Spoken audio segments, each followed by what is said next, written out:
Okay, so shadows is what we're going to look at now. We're going to do really basic shadows with some cuboids. So as always, we have our horizon line, which is a slightly sharper pencil. Let's just go with a few boxes. So let's start with one box here, going back to our vanishing point off in the distance. Vanishing point the other direction. Like so. Let's have another one up here, a bit closer maybe. Going off same vanishing points, hopefully. Roughly like that, and then let's have one over here.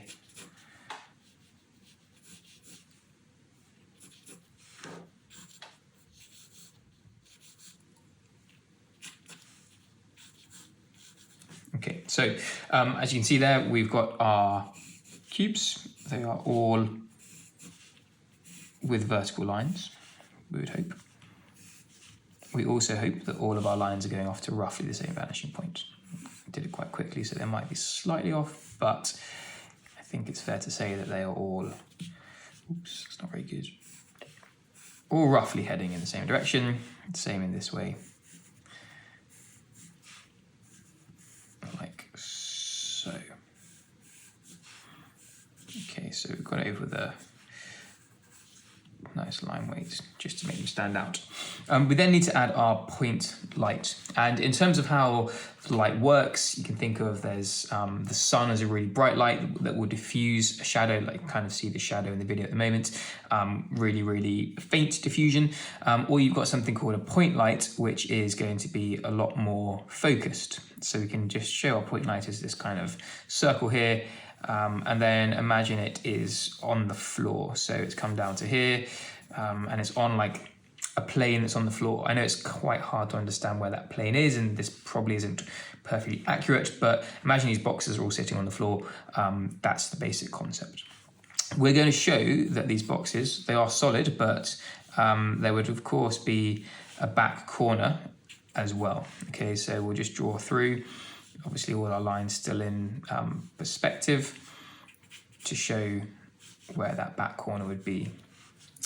It will make sense in a second. And from there, we're looking to cast a shadow over here. So the light is coming from here and it's presenting itself to these cubes, and they're diffusing the light out in this direction and this direction. Now, what's actually happening? So this base point, the floor light, is always going to be going through your floor plane. Okay, so this bottom face is your floor plane for all three. And we'll start with this cube here. It's going to go through this corner, this corner, this corner, and this corner. Just like this. Through this corner,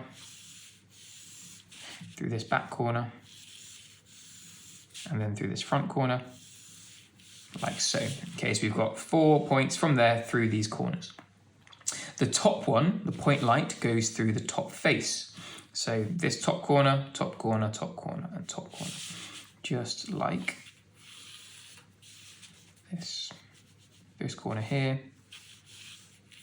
Straight line. This corner at the back. Straight line. This corner here. Straight line. Okay.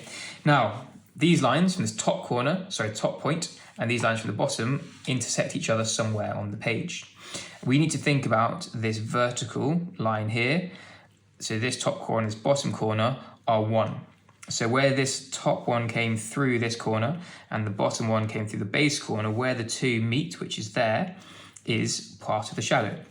Same with this line, it's gone through this top corner, and this line on the bottom has gone through here, and these two meet just there. This top one coming through this back corner and the base one coming through this back corner, they meet just here. And this top one coming through this corner, bottom one coming through this corner, they meet over here. Now, obviously this back one is redundant, okay, because the light has spread in this direction, and therefore we don't need to worry about this one here. The sides, from this corner over to here is where we draw, and from this point over to here is where we draw, because that's on the base face. And that is basically how we create a point shadow for our cubes, just like that. Really, really easy. Go around and obviously make things darker just to make it stand out a little bit better. So over here, exactly the same thing. We're going to be going through the base points. So we know that this widest one is definitely going to be important to us from the floor. Another base point on the floor, probably this one over here is quite important. So the back one, and this one will give us our extended line for the top part, just like so. Top point goes to the top face, so this corner and this corner, just like that. This corner to this top piece, just like that, and this corner to the bottom piece, just like that. So where this line met this back line on this corner and this corner, this one's coming along, this one meets just there.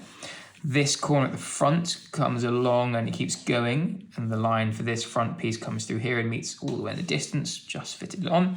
And then this one for this front corner and this base one for this vertical line meet just there. So then we can join these two up like so. This one up, follow this back line, so the back line to that corner there, meets just like that, and then this corner here, because it's the furthest away, meets like so. And then we can just, again, add these in like that. So there is our shadow for this cube. And then finally this one here, it's quite close. We're going to do this bottom corner. It's going to be heading through here. This one going to be heading through here at the front. This one here, like so. And then our top piece through this corner, like this corner. Not very good. Right there, and then this corner, like so. And they're a little bit wonky, but you get the idea. These two meet here, so this line, the bottom piece, this corner coming through, the top piece, this corner coming through, the bottom line to this corner and this corner, these two meet over here. And then for the top line, this one and this bottom line through this piece meet over here. And again, got lucky today, they just fit on. And we follow this baseline down here to this back corner, draw across to there, and then we follow this point here like so. And then we can just quickly hash in our shadow like that. Now I'm gonna just quickly add some color to this. So let's use this front cube. Okay, we think about this blue vertical one here obviously had a shadow that came on this top line and this bottom line. Okay, and that's where those two met. We've got this front green corner here, which had a line that came from the top through the top green part, and they met down here with this bottom point just there. We have this yellow one here vertically, which was this line all the way up to here that came down to there, and it also came through here to our base point. And then we have the one at the back, the orange vertical that came, where's our vertical on the orange? Oh yeah, it didn't really matter, did it? So that one came through here, and the base line came through there, as we can see. Okay, so hopefully that helps you to understand for each of the vertices, you need to have the top point and bottom point on the base face for the bottom point and on the top face for the top point of that line. So that is shadows, basic cubes. Hopefully that has helped you. Have a go, move the shadows, move the point lights around, move your cubes. Obviously the further away, the wider it is, the bigger the dispersion is going to be. Obviously depending on where it is positioned on the page.